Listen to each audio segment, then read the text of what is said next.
안녕하세요. 여러분의 모발을 지켜드리는 모법사 방지성 원장입니다. 반갑습니다.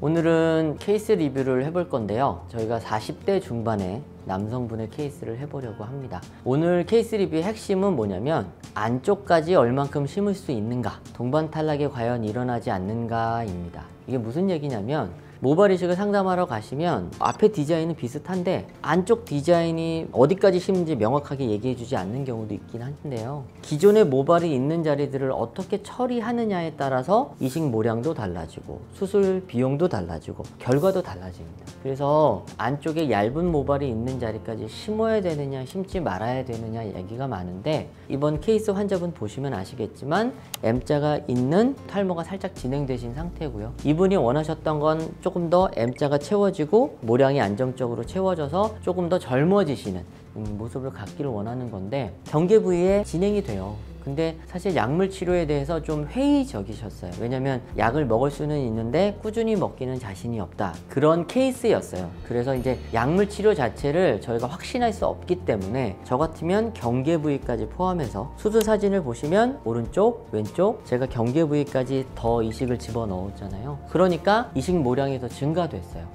보통 이 정도 디자인이면 적게 심는 병원은 한 3,000모 정도 심거든요. 근데 저희 같으면 3,400모 정도를 심은 사진이에요. 그래서 경계 부위까지 좀 더 포함을 해서 심었고요. 그렇게 심으면 일주일 정도 지났을 때 이식 범위까지 잘 보입니다. 이때 이식한 부위와 이식 안 한 부위가 어느 정도 잘 겹쳐지게 이식이 돼야 돼요. 그래야지만 이분이 혹 탈모가 더 진행돼도 그 부분이 채워져서 보일 거잖아요. 그래서 경과를 보면 뒤로 갈수록 그 부분이 좀 더 채워지면서 질감이 더 나오는 모습을 볼 수가 있고요. 이분 같은 경우에는 물 먹고 운동하고 이런 걸 잘 하셔서 9개월 차의 결과를 보면 조금 만족스러운 그리고 자연스러운 결과가 되었어요. 앞쪽에도 헤어라인 선이 부드럽게 있고 안쪽에 밀도가 채워졌고, 무엇보다 9개월밖에 안 됐는데 원래 갖고 있던 헤어라인 선이 보이지 않게 되었습니다. 그렇게 돼야 헤어라인을 노출하는 스타일을 하실 수가 있어요. 아직 안쪽은 완벽하지 않기 때문에 가르마를 좀 타신다든지 뭐 이런 건 좀 부담스러울 수 있지만, 적어도 머리를 올리는 올백 스타일은 충분히 하실 수 있게 돼서 이제는 수술을 하고 좀 편안하게 노출하실 수 있는 상태가 된 거죠.